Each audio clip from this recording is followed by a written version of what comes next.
time for another episode of The Get Up. What's The Get Up? The Get Up is a slingshot. It's a chance to pull back your day and launch you into a brand new adventure with encouragement, motivation, and practical actions you can apply to the goals you care about the most.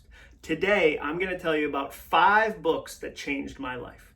Have you ever had a book find you at the exact right moment? I think great books do that all the time. Maybe it was a friend gave you a book because they saw you going through some sort of challenge.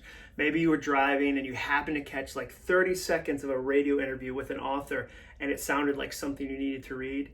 Maybe, and this is my favorite way, you bought a book. You bought it, you put it on your shelf, and it sat there for years and years and years. And then one day, for no reason you can explain, you just bumped back into it and you opened it up and you were going through that exact same season and that exact same moment. That's, to me, the magic of books. It's like you bought something and then sent it to the future. 3 years ahead, you're going to need this. We don't need it now. The cover's interesting to you. We got you to hook into this idea, but 3 years from now, you're really going to need this. That's happened to me a number of times. I love that about books. I love that somebody I've never met, somebody who lives on the other side of the world, maybe somebody who's been dead 100 years can write something, and reading it feels like I'm reading my diary. It feels like this was written for me. That's happened to me a number of times. And today I'm going to tell you 5 books that changed my life. I'll go bit by bit. If you want one of the books, there'll be descriptions and links that you can click on. So here's the 5 books. Number 1, this one, A Technique for Producing Ideas by James Webb Young. Now, this book is very boring looking. I think we can all agree, right? Like, you would never pass this in an airport and be like, man, I like what you did. Like, it's white, but it's got a font on it. That's my favorite design. It's also really small. I mean, it's only 48 pages. It's from the 1940s, but yet this book did more to teach me creative writing and creative thinking than any book I've ever read. It's a step-by-step guide to having real, big, amazing ideas. And again, it was written in the 1940s. James Webb Young said, okay, how do we have better ideas? What does it look like for us to treat ideas like a muscle, something that we can strengthen and get better at? And this book is like a grenade. I absolutely love this book. That's book 1. Book 2, The Dip by Seth Godin. If you've never read any Seth Godin, he's written 18 different books. This is the person I've built my career on more than any other person. Like, if I model what I try to do, it's against Seth Godin. Like, the way he structured his thoughts, his career, his company, his ideas, I love following Seth Godin. Another one of his books that a lot of people like is Tribes, but for me, The Dip is my favorite one. In 2008, I had a blog that I was getting frustrated with. I wanted to kind of give up.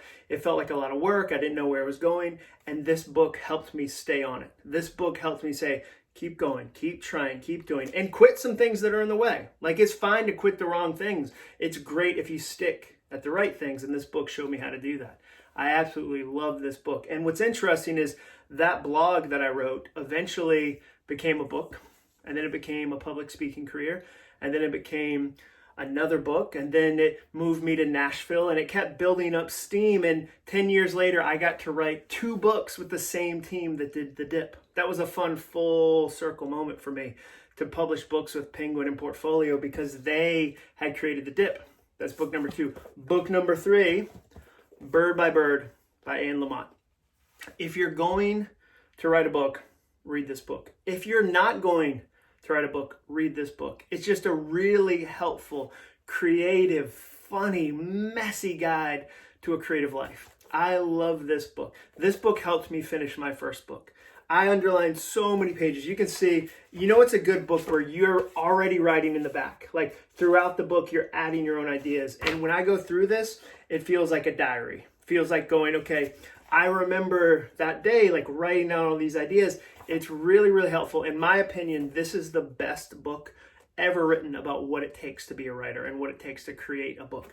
The last, number 4, Orbiting the Giant Hairball by Gordon MacKenzie.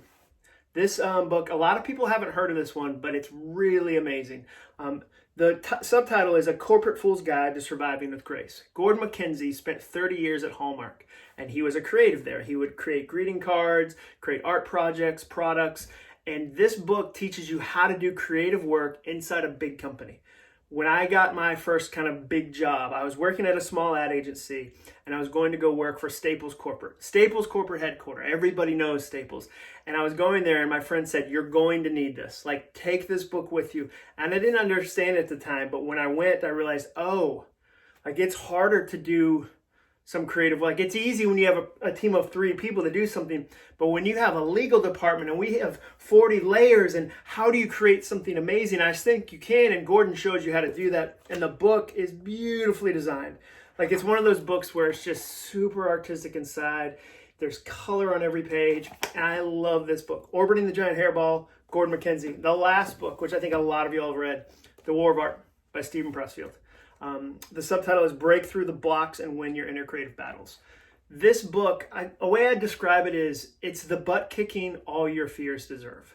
Like, if you're ever doubtful, if you're ever stuck, if you're ever afraid, this is a great book to pick up. And when I was writing my first book, somebody gave me a copy of this and said, "Hey, I think you're going to want to read this book." And it helped me push through what he calls the resistance. That's what Pressfield writes about. I love this book. And it's one of those books that I've given away more than any other book. I give my own books. You can see them on the shelves there. I give those away like candy at the airport. Like, if you find me at the airport, you're getting a book. Do you remember? You remember airports? Oh, man. Air travel, right? It was crazy. Oh, like that was a thing that happened, right? Like, we used to get into long metal tubes and fly places, and then you'd get somewhere on the other side of the country after watching a Vin Diesel movie. Like, man, those were the days. But if you find me at the airport, I'm going to give you a copy of my book. But this book, whenever a friend feels stuck creatively, I give them a copy and say, "Hey, I think you're going to want to read this." I bought cases of this book. So those are the 5 books I absolutely love. I hope that you'll check them out. And more than that, tell me what one of your favorite books is in the comments. Tell me a book that changed your life, something that was challenging, that was hopeful, that was helpful. What's a book that's absolutely changed your life? Thanks for watching The Get Up. Make sure you hit like and subscribe. I'll keep making these videos if you keep watching them.